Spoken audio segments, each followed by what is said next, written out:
जय श्री हरि। पितृपक्ष पितरों की शांति के लिए दान और तर्पण का समय होता है। पितृपक्ष की कुछ कथाएं ऐसी हैं जिन्हें सुने बिना पितृपक्ष का पुण्य आपको नहीं मिलेगा। जिसमें से पहली कहानी हम आपको सुना रहे हैं। श्राद्ध पर्व पर यह कथा अधिकांश क्षेत्रों में सुनाई जाती है।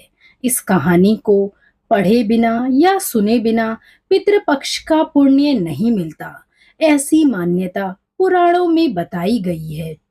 और यह कहानी महाभारत से जुड़ी है। महाभारत के दौरान कर्ण की मृत्यु हो जाने के बाद जब उनकी आत्मा स्वर्ग में पहुंची तो उन्हें बहुत सारा सोना और गहने दिए गए। कर्ण की आत्मा को कुछ समझ नहीं आया। वह तो आहार तलाश रहे थे। उन्होंने देवराज इंद्र से पूछा कि उन्हें भोजन की जगह सोना क्यों दिया गया। तब देवता इंद्र ने कर्ण को बताया कि उसने अपने जीवित रहते हुए पूरा जीवन सोना दान किया, लेकिन अपने पूर्वजों को कभी भी खाना दान नहीं किया। तब कर्ण ने इंद्र से कहा, उन्हें यह ज्ञात नहीं था कि उनके पूर्वज कौन हैं और इसी वजह से वह कभी उन्हें कुछ दान ना कर सके। इसके बाद कर्ण को उनकी गलती सुधारने का एक मौका दिया गया और 16 दिन के लिए पृथ्वी पर वापस भेजा गया, जहां उन्होंने अपने पूर्वजों को याद करते हुए उनका श्राद्ध कर उन्हें आहार दान किया, तर्पण किया। इन्हीं 16 दिन की अवधि को पितृपक्ष कहा गया है। अतः इस कथा को पढ़ने व सुनने का बहुत ही महत्व है। पितृपक्ष के दौरान सुनी जाने वाली एक जोगे और भोगे की कथा का भी विशेष महत्व बताया गया है। चलिए अब हम जोगे और भोगे की पितृपक्ष की उस कथा को श्रवण करते हैं। जोगे तथा भोगे दो भाई थे। दोनों अलग अलग रहते थे। जोगे धनी था और भोगे बड़ा ही निर्धन था, लेकिन दोनों में परस्पर बड़ा ही प्रेम था। जोगे की पत्नी को धन का बड़ा ही अभिमान था। वह अपने धन पर बहुत ही घमंड करती थी।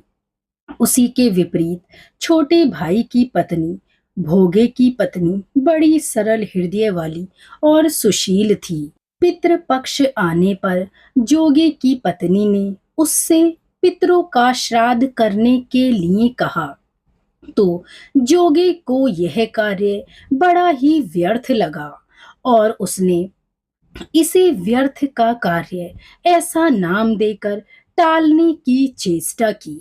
किंतु उसकी पत्नी समझती थी कि यदि ऐसा नहीं करेंगे तो लोग हमें ही बातें बनाएंगे। लोग कहेंगे, इतना पैसा होते हुए भी इन्होंने श्राद्ध कर्म नहीं किया। फिर उसे अपने मायके वालों को दावत पर बुलाने और अपनी शान दिखाने का यह उचित अवसर भी लगा।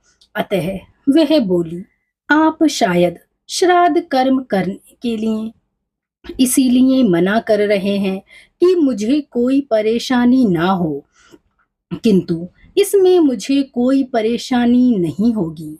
मैं भोगे की पत्नी को बुला लूंगी और हम दोनों मिलकर सारा कार्य निपटा लेंगे। फिर उसने जोगे को अपने पीहर न्योता देने के लिए भेज दिया।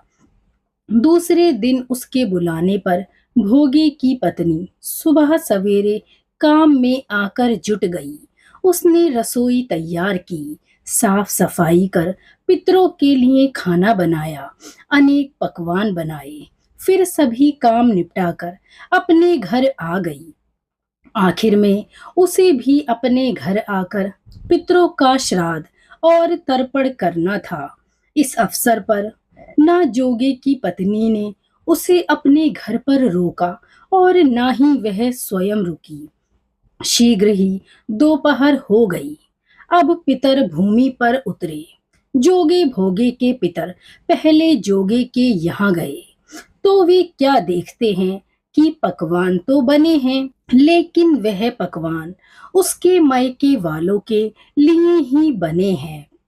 अब पितर बड़े निराश हो गए, और जब उन्होंने देखा कि ससुराल वाले भोजन पर जुटे हैं, तब वे निराश होकर भोगे के यहाँ गए।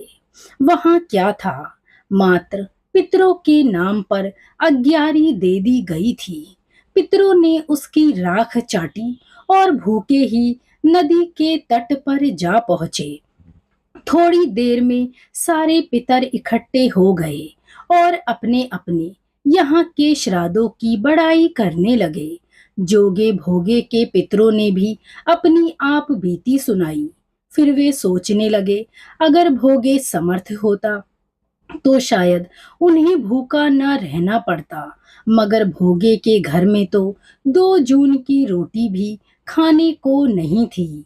यही सब सोचकर उन्हें भोगे पर दया आने लगी, और अचानक ही वे सभी पितर नाच नाच कर गाने लगे, भोगे के घर धन आ जाए, भोगे के घर धन आ जाए। सांझ होने को हुई, भोगे के बच्चों को कुछ भी खाने को नहीं मिला।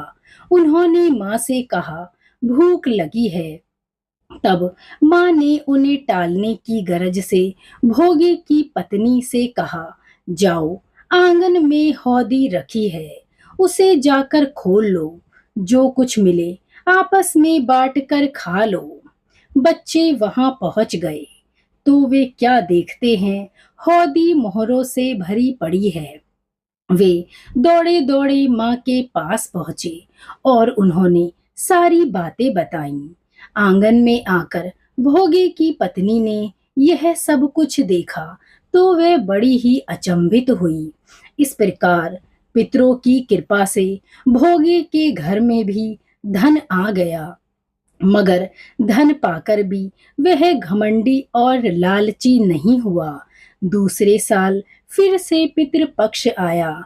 श्राद्ध के दिन भोगी की स्त्री ने 56 प्रकार के व्यंजन बनाए, ब्राह्मणों को बुलाकर श्राद्ध किया, भोजन कराया, दक्षिणा दी।